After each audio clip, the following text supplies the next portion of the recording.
wa maulana Muhammadin wa ala alihi wa sahbihi ajma'in wa ashhadu an la ilaha illallah wahdahu la syarikalah wa ashhadu anna Muhammadan abduhu wa rasuluh sallallahu alaihi wa ala alihi wa sahbihi wa man tabi'ahum bi ihsanin ila yaumiddin.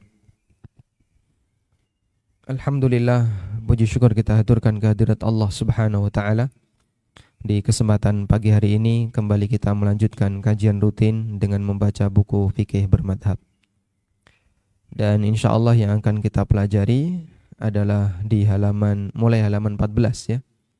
Tentang apakah belajar hadis harus bersanad. Sampai sekarang masih ada orang yang punya keyakinan semacam itu. Sehingga dia ketika belajar harus punya sanad. Sanadnya sampai ke gurunya. Maka ketika dia ngaji hanya mau dari guru yang bersanad ya, kalau di tempat kita yang paling gampang ya seperti LDII itu mensyaratkan harus punya sanad. Nah sekarang apakah ketika kita belajar hadis kita harus bersanad? Kita akan baca terlebih dahulu dan nanti kita akan lihat bagaimana penjelasannya. Silakan. Bismillah, alhamdulillah wassalatu wassalamu ala rasulillah amma ba'd. Ketujuh, belajar hadis haruskah bersanad? Sebelum masa tadwin atau kodifikasi hadis, sanad dijadikan sebagai cara untuk mengontrol validitas penukilan informasi. Bahkan sebagian ulama hanya mau menerima hadis jika disampaikan dengan bersanad.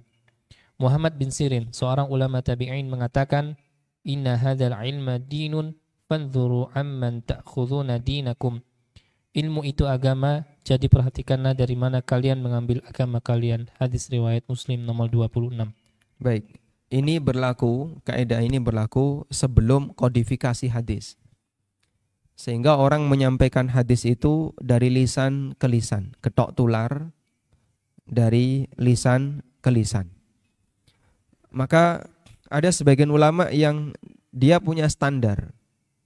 Ketika dia mendengarkan hadis, orangnya diminta, kau dapat dari mana? Dari si A, dari si B, dari si C, dari sahabat, dari Nabi SAW. Baru diterima. Karena kalau tidak seperti itu, dia nggak bisa memverifikasi, dia nggak bisa ngecek ini hadisnya valid, sahih atau tidak. Dulu seperti itu. Dan para ulama sangat perhatian dalam masalah ini seperti Muhammad bin Sirin. Sampai beliau pernah mengatakan, laulal isnad laqala man syaa ma syaa. Andaikan bukan karena sanad, maka siapapun akan bebas berbicara.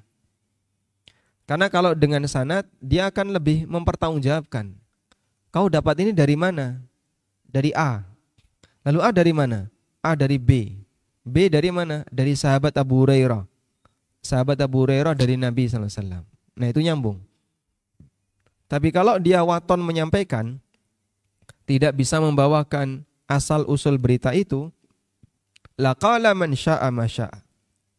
Maka siapapun dia bisa bebas berbicara sesuai dengan apa yang dia kehendaki. Ini kejadiannya di masa silam sebelum hadis itu dibukukan. Sekarang kita lanjutkan. Para ulama sangat menghargai sanad karena dianggap sebagai satu-satunya cara untuk mengetahui keabsahan hadis. Sufyan Ats-Tsauri mengatakan, "Al-isnadu silahul mu'min, fa idza lam yakun ma'ahu silahun, fa bi ayyi syai'in yuqatil." Sanad adalah senjata bagi seorang mukmin. Jika orang itu tidak memiliki senjata, dengan apa dia akan berperang? Syaraf As-Sahabil Hadis halaman 42. Kemudian setelah masa kodifikasi hadis, sanad sudah tidak dipakai sebagai alat kontrol validitas penukilan informasi. Sebagian orang tetap mempertahankan dengan maksud menjaga tradisi mulia umat Islam demi memperoleh berkah atau tabaruk. Baik. Jadi setelah dikodifikasi, kodifikasi itu artinya dibukukan ya. Maka para ulama pada waktu menulis hadis itu dicantumkan pula sanadnya. Sehingga di buku Bukhari itu kitab Sahih Bukhari atau di Sahih Muslim atau di kitab-kitab hadis yang lain itu dicantumkan haddatsana Gundar, haddatsana fulan, Muhammad bin Bashar, guru-gurunya Imam Bukhari yang lain. Lalu dicantumkan di situ dari siapa Imam Bukhari mendapatkan hadis itu. Dari situlah kita bisa ngecek. Kalau Bukhari kita yakini sebagai orang yang terpercaya, beliau tidak berdusta, berarti ketika beliau menyatakan saya dapat hadis ini dari si A, dari si B. Ketika kita mengatakan saya dapat hadis ini dari si A, dari si B, berarti kita meyakini hadis Bukhari ini sahih, gitu ya. Nah, Bukhari tidak berdusta dalam masalah ini. Baik. Lalu kenapa di masa sekarang masih ada orang yang terkadang menggunakan sanad? Contohnya, ini seorang hafid, hafal Quran, dan bersanad. Saya mau tanya Bapak Ibu ya. Orang yang membaca Al-Quran, antara yang punya sanad dengan yang enggak punya sanad, bunyinya sama atau beda? Sama atau beda? Ya, sama. Enggak ada perbedaan walaupun satu huruf pun. Bunyinya sama. Antara seorang qari yang punya sanad dengan qari yang tidak punya sanad, itu bunyi teks Qur'annya sama. Karena ketika setoran Al-Quran, dia itu memakai mushaf sebagaimana yang kita punya. Dihafalkan, lalu setelah itu disetorkan ke gurunya, baru kemudian gurunya menyampaikan, saya punya sanad. Sanadnya seperti ini, dari A, dari B, dari C, dan seterusnya, sampai Ali bin Abi Thalib, sampai Nabi Sallallahu Alaihi Wasallam. Sehingga di posisi ini, antara yang bersanad dengan yang tidak bersanad, bunyinya sama. Qur'annya sama. Lalu apa fungsi sanad di situ? Fungsi sanad di situ di sini saya sebutkan ya. Sebagian orang tetap mempertahankan dengan maksud menjaga tradisi mulia umat Islam demi memperoleh berkah, demi tabarruk. Sehingga kalau ada orang yang dia punya sanad Al-Qur'an, itu tabarruk. Dan sekarang bukan syarat untuk ngambil sanad harus hafal Al-Quran. Bukan syarat untuk ngambil sanad harus hafal Al-Quran. Ada beberapa kawan saya yang dia punya sanad tapi nggak hafal. Nah, terus kamu setorannya gimana? Dulu cuma setoran beberapa surat saja dan itu dibuka pakai buka mushaf. Dia buka mushaf, baca di depan gurunya. Bahkan itu dilakukan secara online. Sehingga dia ketika ngambil sanad itu Zoom dengan gurunya. Online, Pak. Setelah itu dapat sanad, dikirimi dari sana 1 lembar piagam sanad. Ya, salah satunya kalau di MIPS tuh ada salah satu guru yang punya sanad dan beliau belum hafal Quran. Terus saya tanya, ngambil dari mana? Dari salah satu guru saya di Lombok. Berarti antum ke Lombok? Bukan, online. Sehingga pakai Zoom, lalu membaca Quran secara online, sudah dibenarkan oleh gurunya. Kalau sudah benar, dikasih sanad. Dan sanadnya itu panjang sekali tulisannya. Dari A, B, C, D, D, panjang sekali ya. Sampai lebih dari 23 orang.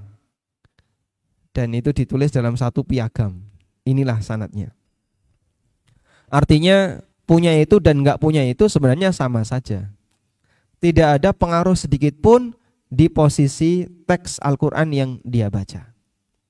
Maka orang yang punya sanad dalam membaca Al-Quran tidak lebih tinggi derajatnya dibandingkan yang enggak punya sanad. Karena sebenarnya teksnya sama. Bapak kalau mau punya sanad bisa, tapi syaratnya bacaan Qurannya harus benar dulu. Setelah bacaan Qurannya benar, nanti tinggal store ke orang yang punya sanad. Anda bisa buka mushaf, baca, nanti bisa punya sanad. Kemarin ada yang menawarkan sanad dari Mesir dan itu bisa online. Ada juga yang dari Madinah bisa online, tapi harus bayar sekian.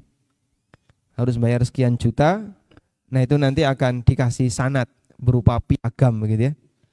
Cuman saya pribadi ya buat apa yang seperti ini?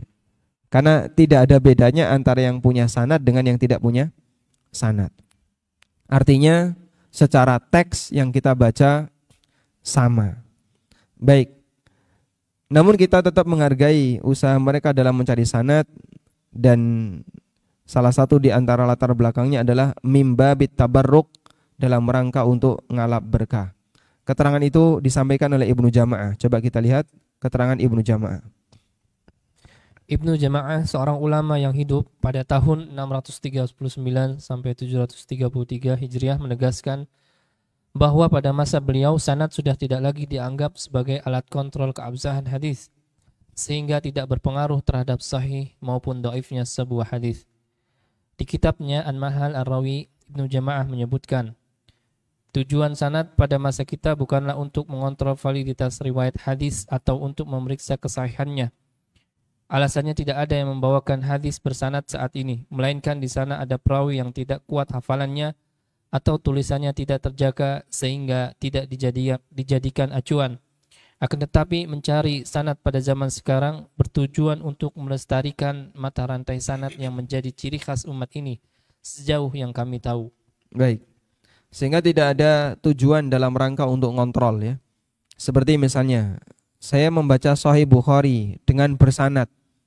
Antara yang bersanad dan yang tidak bersanad sama saja teksnya.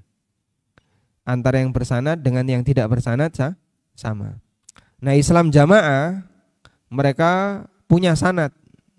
Punya sanad. Sahih Bukhari ini saya baca sanadnya dari mana? Dari guru A, B, C, D dan seterusnya sampai Madigol Abu Ubaidah, pendirinya Islam Jamaah. Kemudian Madigol Abu Ubaidah ke atas sampai mana? Banyak di antara mereka yang enggak tahu. Banyak di antara mereka yang tidak ngerti. Namun intinya bahwa keberadaan sanad itu untuk zaman sekarang tidak diperlukan dan tidak bisa dijadikan sebagai kontrol antara sahih dan dhaif. Sebab semuanya sudah dikodifikasi, sudah tertulis, sehingga kita tinggal baca apa yang tertulis. Maka penilaian sah dan tidaknya, sahih dan tidaknya itu dilihat dari sanad yang dicantumkan dalam buku itu. Dilihat dari apa? Sanad yang dicantumkan dalam buku itu. Ketika di buku itu menyebutkan sanad dan di situ ada yang bermasalah, maka di situ bisa kita katakan hadisnya sahih atau hadisnya dhaif. Wallahu alam. Walhamdulillah, insyaallah bisa dipahami ya. Nah, selanjutnya belajar hadis apakah harus mangkul? Mangkul itu dinukil dari guru. Mangkul artinya apa? Dinukil dari guru. Apakah belajar hadis harus dinukil dari guru? Nek randuwe guru, apakah ilmunya sah ataukah tidak? Sekarang coba kita baca. Belajar agama harus mankul.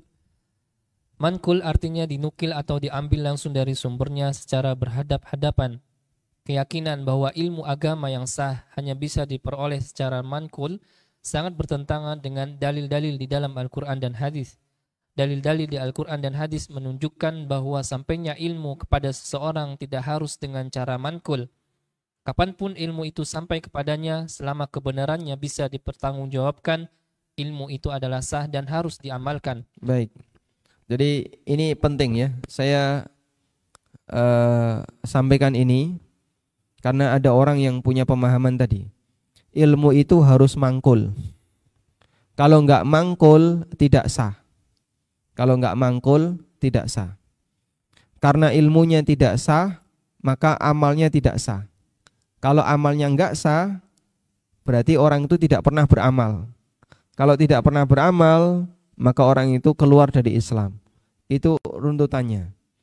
Sehingga kenapa Islam Jamaah mereka menilai kita ini sebagai orang yang di luar Islam? Sebab kita ini ilmunya tidak mangkul. Satu. Yang kedua, Kalau ilmunya tidak mangkul, berarti ilmunya enggak sah. Kalau ilmunya tidak sah, maka amalnya tidak sah. Kalau amalnya enggak sah, berarti sama dengan ratau sholat, ratau jumatan, ratau poso, ratau. Semuanya dianggap tidak diakui. Karena tidak diakui, maka sama dengan orang yang tidak pernah beramal, dan itu dianggap keluar dari Islam. Itu asal usulnya kenapa mereka menilai di luar Islam jamaah sama dengan non-muslim. Dan ini keyakinan yang tidak benar, karena bukan syarat untuk mendapatkan ilmu harus mangkul. Sebutkan contoh kita bisa mendapatkan ilmu tanpa mangkul. Contohnya apa? Jenengan maca piyambak niko tidak mangkul, Pak. Sehingga bapak-bapak atau ibu-ibu ketika membaca Al-Quran plus terjemahannya, lalu memahami apa yang ada dalam isi Quran itu, berarti jenengan belajar tidak mangkul. Karena baca sendiri, nggak pakai buku, nggak pakai guru. Nah, ketika baca sendiri, kok mendapatkan sebuah kesimpulan, ilmunya ini tidak sah. Sebab tidak punya mangkul tadi. Paham insyaallah? Sekarang coba kita lihat bahwa untuk mendapatkan ilmu tidak harus mangkul. Allah berfirman. Allah Ta'ala berfirman, "Wa uhiya ilayya hadzal Qur'anu liunzirakum bihi wa man balagh." Al-Quran ini telah diwahyukan kepadaku Muhammad agar aku memberi peringatan kepada kalian dengan Al-Quran ini dan siapa saja yang sampai kepadanya. Quran Surat Al-An'am ayat 19. Kalimat waman balagho, kepada siapapun yang Al-Quran ini sampai kepadanya, maksud kalimat tersebut untuk mengimani isi Al-Quran tidak dipersyaratkan bahwa seseorang harus bertemu langsung dengan Nabi SAW selama orang tersebut membaca Al-Quran dan bisa memahaminya dengan benar. Dia wajib mengimani dan mengamalkan isi Al-Quran walaupun dia tidak bertemu Nabi SAW. Ibnu Katsir menukil keterangan dari Muhammad bin Ka'ab yang mengatakan, man balaghahul Qur'an faka'annama ra'an nabiyya sallallahu alaihi wasallam. Barang siapa yang kepadanya Al-Qur'an telah sampai, dia seolah telah melihat Nabi sallallahu alaihi wasallam. Baik. Jadi Al-Qur'an sendiri yang menegaskan untuk bisa dianggap telah mendapatkan Al-Quran tidak harus ketemu Nabi sallallahu alaihi wasallam. Dalilnya adalah surat Al-An'am ayat 19. Wa uhiya ilayya hadzal Qur'anu liunzirakum bihi wa man balagh. Al-Quran ini diwahyukan kepadaku liunzira bihi, agar aku memberikan peringatan dengan Al-Quran ini dan siapa saja yang sampai kepadanya. Sehingga orang yang mendapatkan Quran dari Nabi SAW secara langsung, berarti dia dapat Quran secara mangkul. Ada enggak orang yang dapat Quran tapi tidak melalui Nabi SAW? Ya? Ada enggak, Pak? Banyak. Kita ini ya. Kita dapat Quran dari mana asal usulnya? Guru TPA. Guru TPA jenengan dapat Quran dari mana? Guru TPA-nya dulu. Terus sebelumnya dari mana? Wallahu a'lam. Sehingga kita sendiri ya tidak bisa menyebutkan kita dapat Quran dari mana. Karena apa yang kita pelajari itu tidak mangkul. Sehingga kita belajar Al-Quran melalui guru TPA, ini cara mocone A, cara mocone B, cara mocone C, dan seterusnya. Dan itu tidak mangkul. Apakah ilmu Quran kita sah? Bagi yang mensyaratkan harus mangkul, tidak sah. Bagi yang mensyaratkan harus mangkul, tidak sah. Sehingga tidak boleh bagi orang yang membaca Al-Quran sementara tidak mangkul, karena ilmunya dianggap tidak sah. Selanjutnya, alasan pertama, Al-Quran sampai kepada kita bukan dengan cara mangkul, tetapi melalui mushaf Al-Quran yang sudah tercetak dan kita pelajari di berbagai lembaga pendidikan Islam. kita tidak pernah mankul Al-Quran dari siapapun. Jika disyaratkan bahwa ilmu harus didapatkan dengan cara mankul, tentunya Al-Quran yang kita baca tidak sah untuk kita amalkan sampai kita memiliki sanad.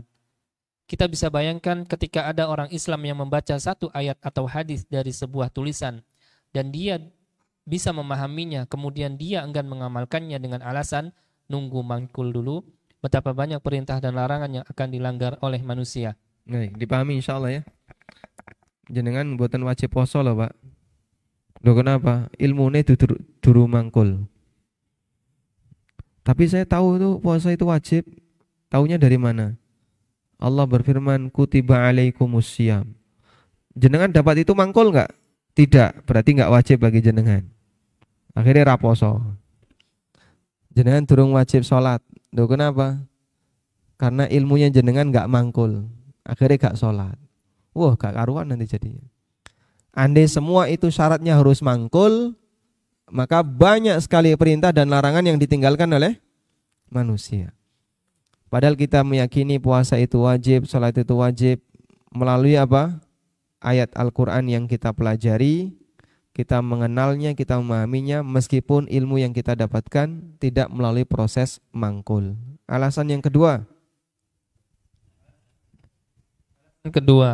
keberadaan surat-surat Rasulullah Sallallahu Alaihi Wasallam yang dikirimkan ke berbagai penguasa kafir. Orang yang melek sejarah tentu pernah mendengar bahwa Rasulullah Sallallahu Alaihi Wasallam beberapa kali mengirim surat kepada para raja kafir demi mengajak mereka untuk masuk Islam. Surat ini dibaca oleh mereka sendiri atau melalui penerjemahnya. Demikian pula para Khulafaur Rasyidin, mereka mengirim surat kepada para sahabat yang berada di berbagai penjuru negeri.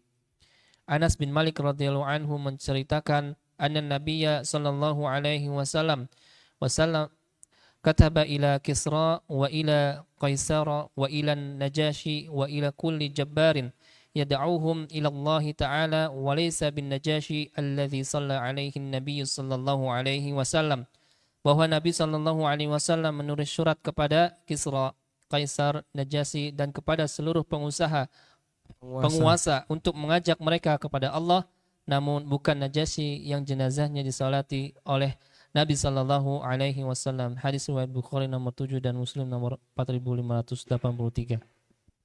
Al-Khattab Al-Baghdadi menegaskan, sungguh surat-surat Nabi sallallahu alaihi wasallam menjadi agama yang harus dianut dan wajib diamalkan isinya bagi umat manusia. Demikian pula surat-surat Abu Bakar, Umar dan surat para Khulafaur Rasyidin yang lain. Semua harus diamalkan isinya. Baik. Jadi meskipun dia tidak pernah mangkul dari Nabi sallallahu alaihi wasallam, tidak pernah dapat langsung dari Nabi sallallahu alaihi wasallam, namun kata para ulama, isi surat Nabi wajib diamalkan. Dan mereka tidak boleh beralasan, wah aku ora ketemu langsung kok. Enggak boleh beralasan demikian. Karena bukan syarat ketika dapat ilmu harus ketemu langsung dengan guru. Kita bisa dapat ilmu dengan cara membaca di WA, atau membaca situs internet, atau mendengarkan melalui YouTube dan seterusnya. Dan itu tidak mangkul. Selanjutnya, kita bisa bayangkan andai sistem mankul menjadi syarat keabsahan ilmu, berarti para raja itu berhak untuk menolak isi surat sampai mereka mankul dari Nabi sallallahu alaihi wasallam. Atau mereka meminta Nabi sallallahu alaihi wasallam untuk mendatangi mereka mengajarkan Islam secara mankul. Setelah masa Nabi sallallahu alaihi wasallam, cara ini pun dipakai oleh para sahabatnya. Misalnya surat Umar kepada Abu Musa al-Asy'ari yang memuat hukum-hukum yang berkaitan dengan peradilan dan cara beristihad. Demikian pula Aisyah menulis surat kepada Hisham bin Urwah yang berisi tentang salat. Baik, insyaallah dipahamin ya. Sehingga dulu sudah menjadi kebiasaan umum orang mendapatkan ilmu tanpa ketemu langsung. Dan di antara medianya adalah surat. Ya kalau pakai bahasa kita, medianya bisa video, bisa rekaman audio, atau media-media yang lainnya. Kalau dulu karena tidak ada video, tidak ada audio, maka media satu-satunya adalah mengirim tulisan dalam bentuk surat. Saya masih ingat nih ya. Jadi kalau sekarang orang punya masalah, punya kasus apapun, begitu mudah bagi dia untuk bisa mendapatkan jawaban dengan cara ngirim WA ke Ustadz. Ustadz, saya punya pertanyaan seperti ini, langsung WA. Dulu sebelum ada internet, dan kalaupun misalnya ketika sudah ngirim WA ke Ustadz nggak dijawab, dia bisa searching jawabannya di Google, nemu situs konsultasi syariah atau Rumah Iso atau Muslim Orid atau situs-situs Islam yang lainnya. Itu sekarang. Dulu sebelum ada seperti ini, beberapa asatidzah kalau punya kasus itu ditulis panjang sekali suratnya, berlembar-lembar, setelah itu dikirim melalui pos, Pak. Ya, dulu kan belum ada wahana, belum ada JNE, belum ada ya. Adanya pos, dikirim melalui pos. Itu bisa nunggu sebulan 2 bulan. Ustadz Aris Munandar dulu melakukan murosalah seperti itu. Dikirim ke pondok pesantren Al Furqon Gresik. Dari Jogja kirim ke Al Furqon. Ya. Lalu setelah sampai di sana dalam waktu yang panjang ya. Mungkin surat ya lebih lama daripada sekarang kan, karena transportasi enggak secepat sekarang, belum ada tol. Setelah sampai di sana dari Jogja sampai Al Furqon mungkin 1 pekan, dibaca kan belum langsung bisa dijawab ya, dipelajari dulu, itu bisa makan waktu 1 bulan baru dapat jawabannya. Bisa makan waktu 1 bulan baru ada balasan surat, balasan dari pesantren. Masya Allah. Maka sekarang kalau ada orang yang ingin mendapatkan ilmu secara instan, hasilnya ya instan juga. Artinya tidak kuat melekat. Tapi kalau melalui proses yang panjang, umumnya hasilnya akan lebih bertahan. Karena itu ini nikmat yang luar biasa ya. Ini bagian dari nikmat yang Allah berikan kepada kita, adanya media-media sosial, fasilitas yang disediakan sehingga kita bisa mengakses ilmu dengan mudah. Jamaah yang tidak hadir di Masjid Al-Hidayah Kerajaan tetap bisa menyimak kajian ini melalui online di YouTube, ANB Channel atau di Niaga TV, sehingga semuanya tetap bisa memperhatikan dan mendapatkan manfaat. Dulu kalau nggak hadir di tempat nggak bisa, Pak. Sehingga effort yang harus dikeluarkan, usaha yang harus dikeluarkan oleh manusia untuk bisa dapat ilmu di masa silam lebih kuat dibandingkan di masa sekarang. Baik. Dan kami ingatkan ya bagi para jamaah yang ikut kajian melalui online, Anda tidak mangkul ilmunya ya. Karena nggak ketemu langsung, tapi mangkul online. Sah atau tidak ilmunya? Sah atau tidak? Sah, karena bukan syarat ketika belajar harus mangkul. Baik, sekarang kita baca yang ke-8. Ke-8. Tidak semua hadis yang tersebar di masyarakat statusnya sahih. Salah satu musibah yang menimpa umat adalah munculnya orang-orang yang tidak memiliki kesadaran terhadap akhirat, sehingga mereka berdusta atas nama Rasulullah sallallahu alaihi wasallam. Motivasi mereka beragam. Ada yang memang ingin merusak umat Islam dari dalam, ada yang ingin terkenal, dan berbagai motif yang lain. Masya Allah, baik.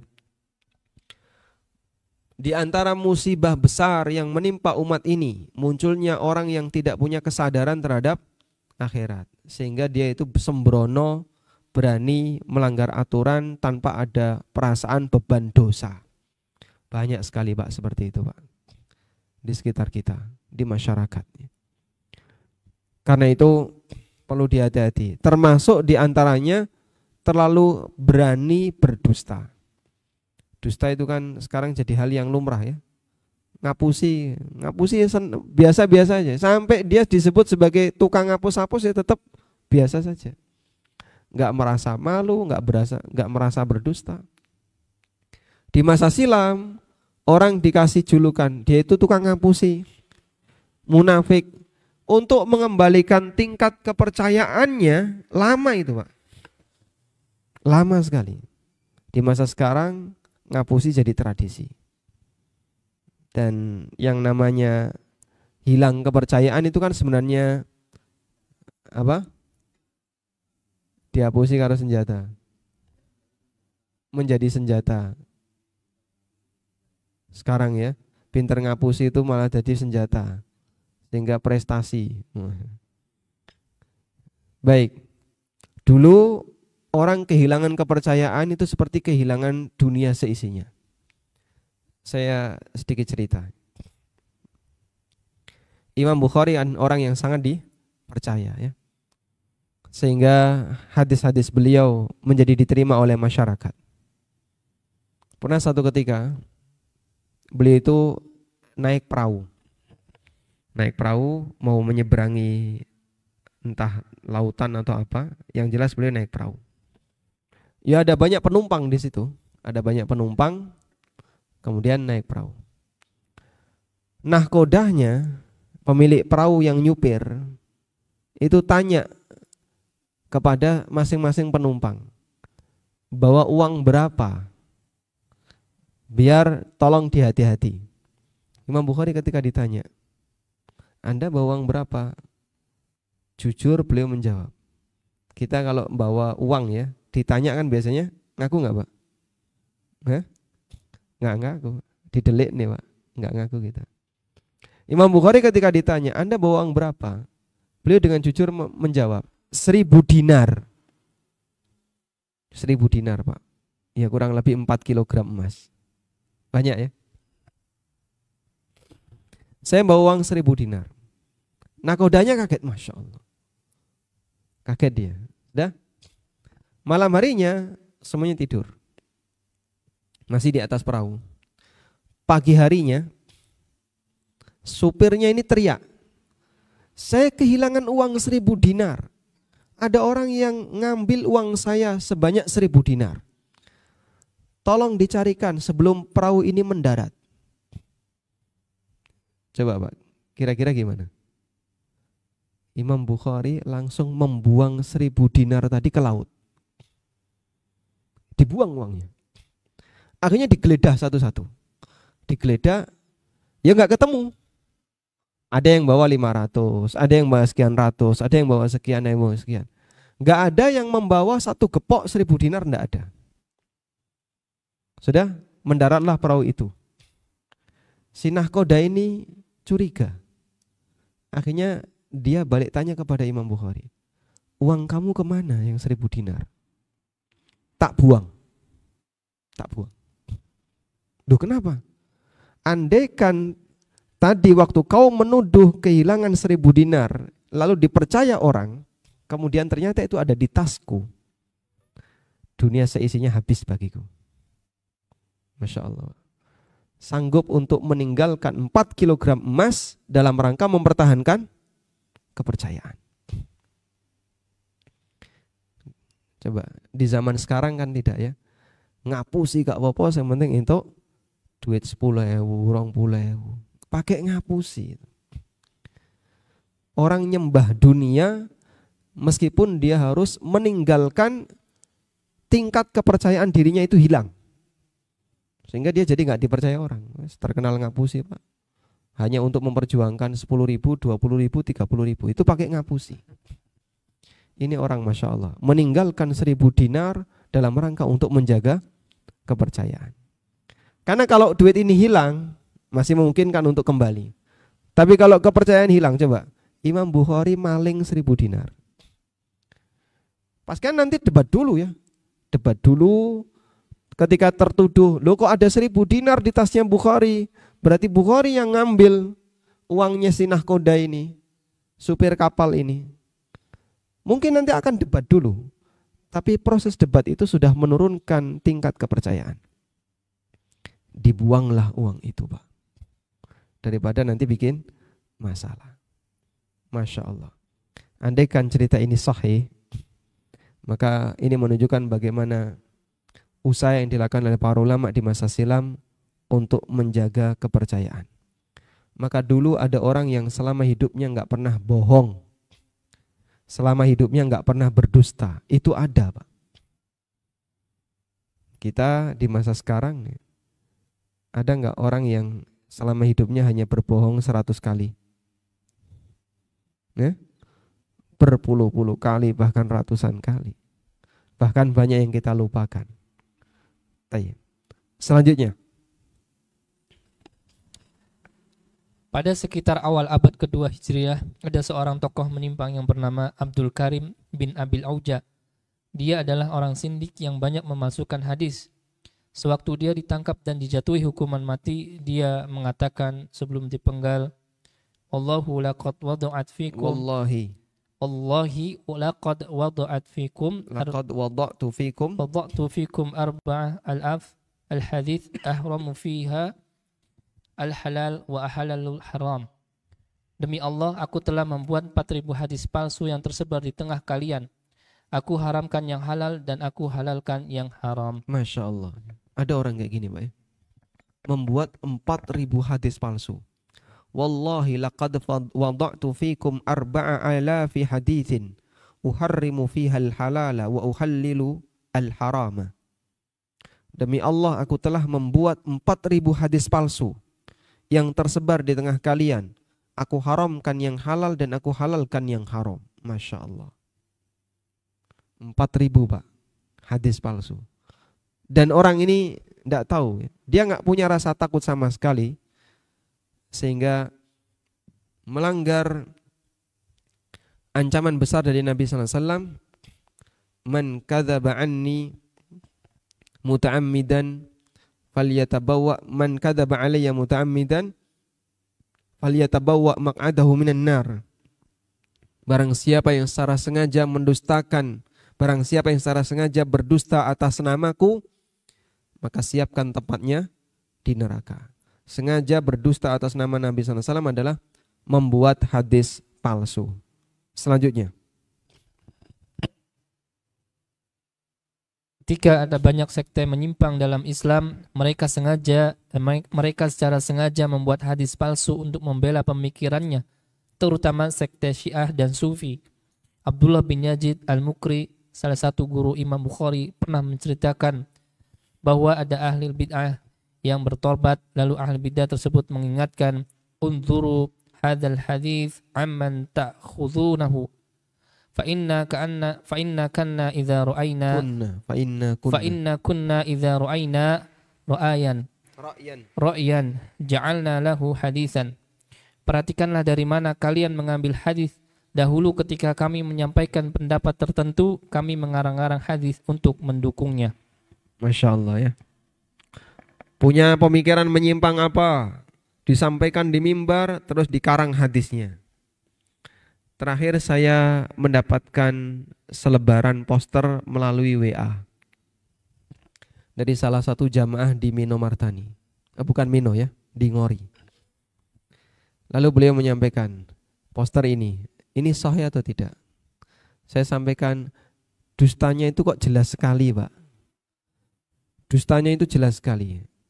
Jadi di poster itu disebutkan bahwa Nabi SAW punya rutinitas ketika masuk malam tanggal 1 Ramadan, beliau mandi junub antara maghrib sampai isya. Lalu itu dijadikan sebagai dalil padusan. Dan dia nggak malu-malu. Nabi SAW punya kebiasaan mandi besar antara maghrib dan isya. Langsung saya sampaikan, Pak, dustanya sangat jelas sekali. Karena tidak ada dalam syariat kita bahwa orang yang berpuasa harus mandi besar terlebih dahulu. Mandi besar itu disunahkan sebelum Jumatan. Sebelum Idul Fitri, sebelum sholat Idul Adha. Nah, itu mandi besar. Tapi kalau sebelum puasa Ramadan tidak ada ajaran mandi besar. Dibuatlah hadis untuk mendukung tradisi semacam ini. Lalu ditempel foto ya. Misalnya orang pakai surban atau pakai apa, biar kelihatan dipercaya sama orang lain. Ya, ini salah satu di antara contoh seperti yang dikatakan oleh Abdullah bin Yazid Al-Mukri tentang keberadaan salah satu penganut sekte di masa silam yang kemudian Dia mengingatkan kalau dapat hadis tolong perhatikan dulu dari mana kalian mendapatkannya, karena dulu ketika kami menyebarkan sesuatu kami buatkan hadis. Selanjutnya,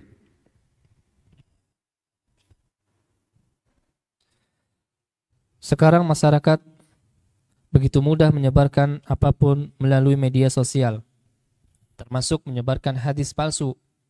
Terkadang ada orang yang membuat artikel, lalu dia tambahkan hadis palsu di sana untuk meyakinkan para pembaca. Sebagai contoh, ada satu hadis yang sangat ma'ruf di tengah kaum muslimin negeri kita. Barang siapa yang bergembira akan hadirnya bulan Ramadan, jasadnya tidak akan tersentuh api neraka. Saya pernah mendapat kiriman melalui WhatsApp dengan redaksi yang sama, namun nama bulannya diganti.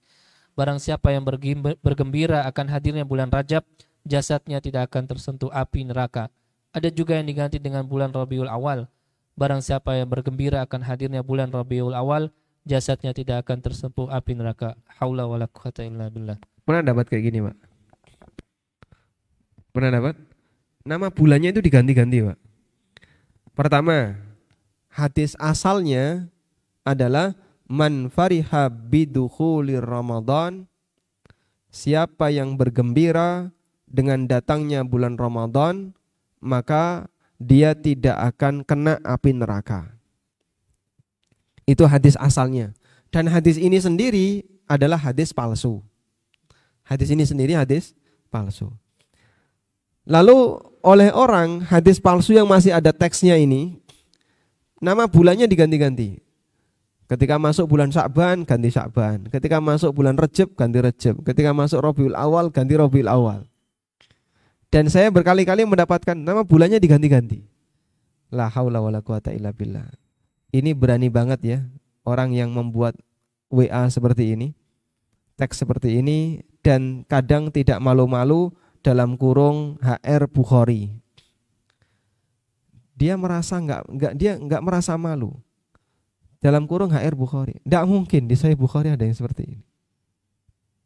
Dan biasanya teks Arabnya nggak disebutkan. Makanya salah satu di antara cara mudah untuk memperhatikan adalah apakah ini hadis sahih atau tidak. Kalau teks Arabnya tidak disebutkan, mohon dicurigai.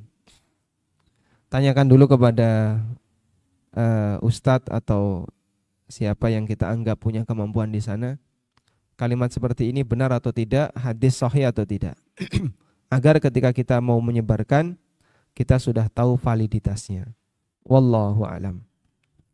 Walhamdulillahi rabbil alamin.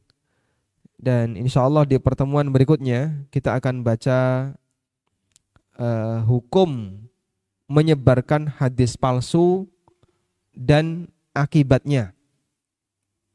Karena mudah bagi kita untuk share. Sehingga ada dua posisi yang perlu kita bedakan ya. Satu, orang yang membuat hadis palsu. Yang kedua, menyebarkan hadis palsu. Ini dua posisi yang berbeda. Insya Allah yang tadi kita baru selesai membahas orang yang membuat. Insya Allah di pertemuan berikutnya nanti kita akan membahas tentang menyebarkan hadis palsu. Wallahu a'lam wa sallallahu ala nabiyyina Muhammadin wa ala alihi wa sahbihi wasallam. Baik, untuk selanjutnya kita membuka sesi tanya jawab.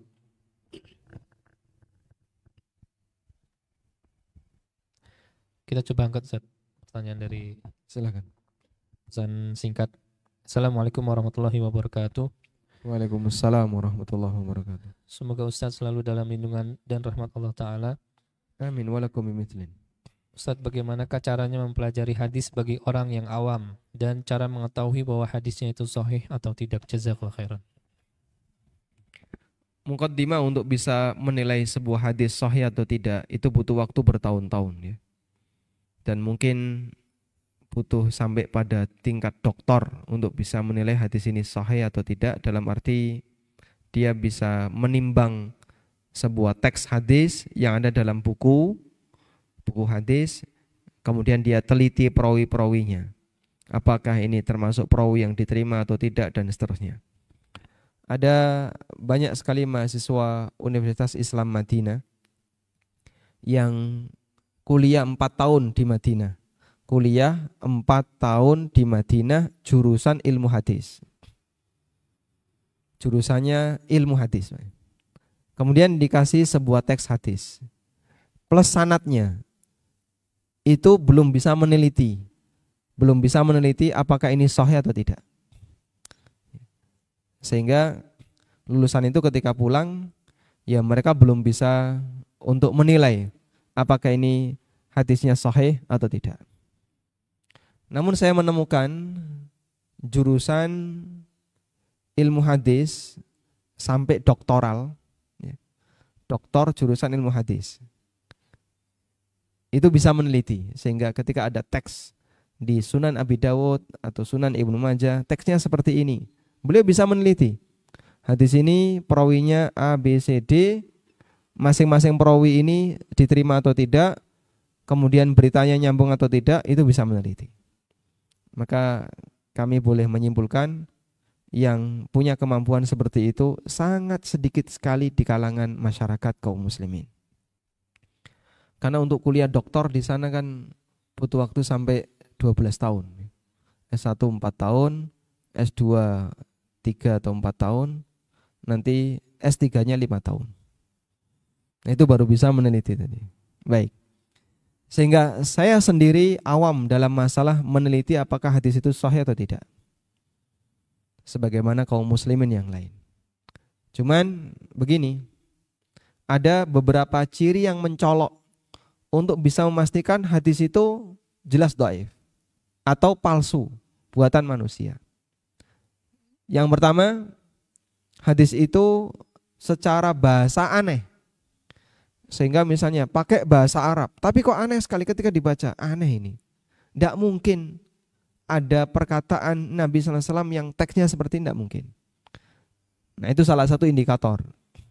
Atau yang kedua, terlalu detail menyebutkan sesuatu.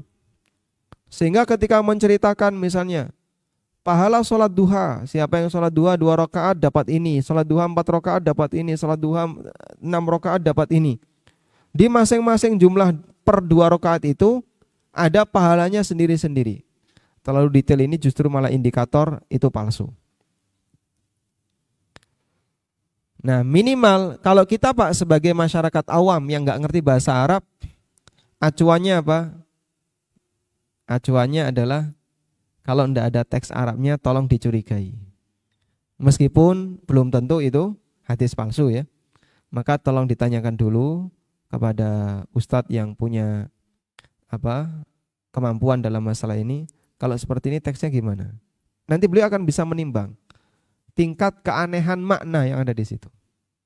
Ketika maknanya sangat aneh, lucu, bahkan ketika dibaca aneh ya, pasti itu bukan hadis Nabi Sallallahu Alaihi Wasallam. Wallahu a'lam. Dan insya Allah akan kita bahas di sesi berikutnya terkait bagaimana cara orang awam untuk bisa mengetahui apakah hadis itu sahih ataukah palsu. Selanjutnya. Baik, untuk selanjutnya kita buka pertanyaan yang ingin bertanya langsung di jemaah sambil menunggu telepon yang masuk kembali, Ustaz. Ada yang ingin bertanya? Kami kasih kesempatan. Ya, silakan.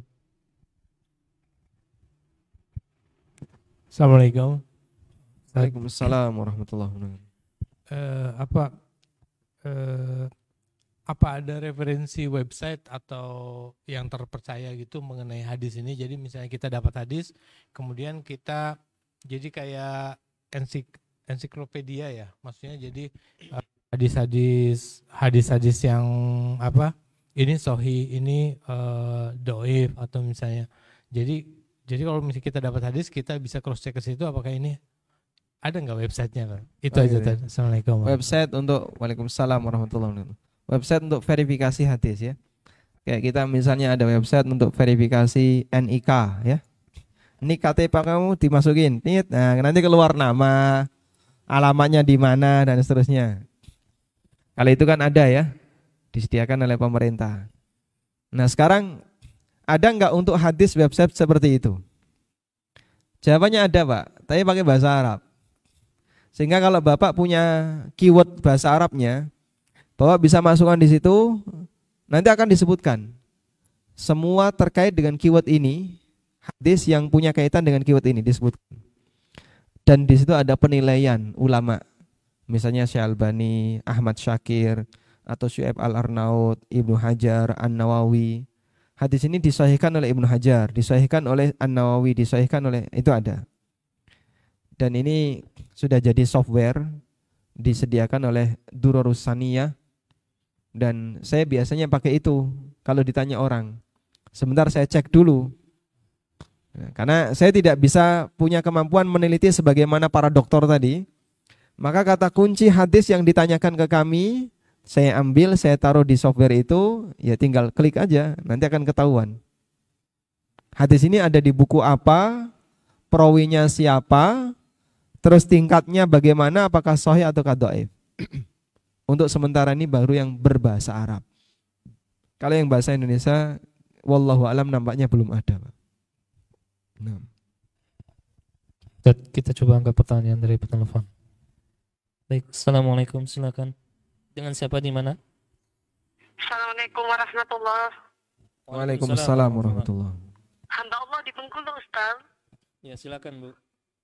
Untuk yang pertama tadi, Ustaz, saya sangat simpati dengan pendapat yang ilmu itu harus bersanad, ilmu itu harus mangkul seperti itu.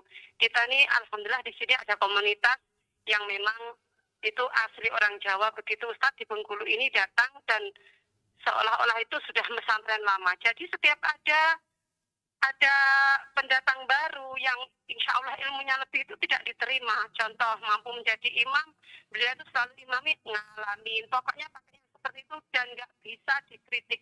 Karena apa? Seakan-akan kita ini sudah mendapatkan ijazah, sedangkan seakan-akan orang yang pendatang baru itu tidak berijazah seperti itu tadi, Ustaz. Jadi susah kita kalau anak kita masukkan ke pesantren modern, bilangnya modern itu Wahabi, tidak sesuai dengan yang syaratnya beliau. Jadi susah sekali seperti itu, Ustaz. Gimana cara menghadapi orang yang sudah menjadi komunitas kan otomatis solid, kuat seperti itu. Jadi kita susah, Ustaz, mau memasuki. Contoh kemarin kita berjamaah sholat apa itu sofar, kita nggak kayak gitu, seakan-akan bukan kelompoknya, seakan-akan bukan mazhabnya seperti itu. Gimana itu, Ustaz, solusinya? Jazakumullah khair. Wassalamualaikum warahmatullahi wabarakatuh. Waalaikumsalam warahmatullahi wabarakatuh. Masya Allah. Baik. Ini masalah status sosial di kampung ya. Baik, saya boleh cerita pribadi ya. Termasuk posisi saya sendiri. Ini mohon maaf, barangkali orang kampung halaman saya juga mendengarkan kajian ini, tapi saya buka aja sekalian. Di Paciran, Pak, tempat saya lahir, ada 5 pesantren. Hanya satu kampung ada 5 pesantren. Ada yang sangat besar, ada di bawahnya lagi, dan beberapa pesantren yang lainnya. Sehingga jarak dari satu pesantren ke pesantren yang lain itu jalan kaki, Pak. Jalan kaki.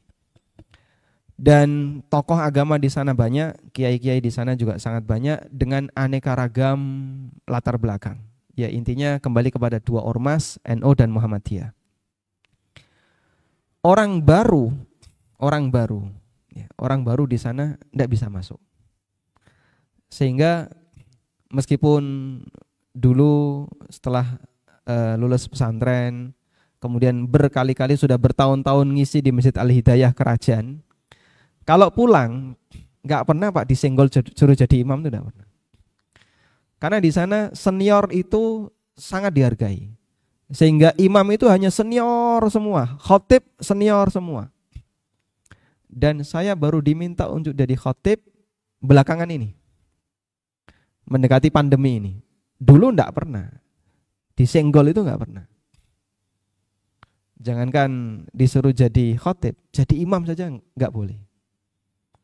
Itu bertahun. Karena mereka sangat menjaga yang namanya senioritas. Ya meskipun kita menghargai mereka adalah para tokoh masyarakat, mereka adalah orang-orang yang memiliki andil besar dalam pendidikan umat di daerah itu. Tayyib. Karena itu siapapun yang masih dianggap muda ketika datang ke kampung itu, saya bicara orang asli situ ya. Kalau orang luar nggak bakalan disenggol apalagi. Orang asli. Saya kan asli situ. Siapapun yang masih dianggap muda, orang asli situ, datang nggak bakalan dikasih kesempatan. Baru belakangan ketika YouTube banyak, kemudian generasinya sudah mulai ganti, baru kemudian saya dipersilahkan khutbah. Baru sekali saya khutbah di Masjid Jami itu.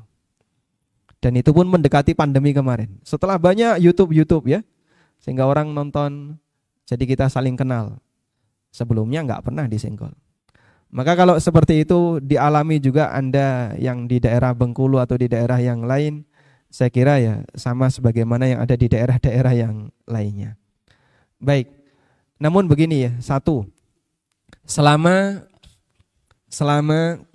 ilmu yang disampaikan oleh para tokoh di tempat itu adalah ilmu yang bisa dipertanggungjawabkan, kita menghormati mereka, menghargai mereka sebagai ulama, tokoh, guru yang ada di kampung itu. Yang kedua, memastikan bahwa ketika mereka jadi imam, Fatihahnya harus benar. Karena syarat untuk bisa jadi imam, bacaan Fatihahnya harus benar. Karena itu kalau bacaan Fatihahnya nggak ada yang bermasalah, Anda bisa bertahan untuk jadi makmum di belakang para tokoh itu. Kemudian yang ketiga, tetap muliakan posisi. Yang junior tolong tahu diri. Kalau emang belum saatnya maju ya tidak harus maju dulu. Dan bisa jadi melalui forum yang lebih kecil dulu, insya Allah dakwah itu akan menyebar. Syekh Muqbil Al-Wadi'i rahimahullah, waktu beliau usai kuliah di Madinah, lalu mulazamah ke Syekh Albani, kemudian beliau balik ke Yaman, dimulai dari ngajar TPA. Karena waktu itu Yaman mayoritas ada yang Syiah Houthi, ada yang Sufi, dan aneka latar belakang yang beraneka ragam. Beliau ngajar TPA, dari mulai titik ngajar TPA itu sampai akhirnya menjadi Darul Hadis di Damaj, yang pesertanya dari berbagai penjuru dunia. Sehingga banyak orang Prancis ngaji di situ, orang-orang Eropa ngaji di situ. Padahal awalnya dari apa? TPA. Makanya yang pendatang-pendatang, para tulabul ilmi, santri-santri yang pulang ke kampung, ya perjuangan harus dimulai dari awal. Bukan dalam maksud menggeser ya, tidak ada sepeser pun keinginan untuk menggeser, tapi dalam maksud untuk melengkapi kegiatan dakwah di masyarakat. Anda silahkan mengalir bersama dengan masyarakat dengan cara mengajarkan anak-anak TPA dan seterusnya. Wallahu a'lam. Baik. Cukup Ustaz, karena waktunya sudah. Baik, demikian yang bisa kita sampaikan. Semoga bermanfaat. Wassallallahu ala nabiyyina Muhammadin wa ala alihi wa sahbihi wa sallam. Wa akhiru da'wana alhamdulillahi rabbil alamin. Subhanakallahumma wa bihamdika asyhadu an la ilaha illa anta astaghfiruka wa atubu ilaik. Wassalamu alaikum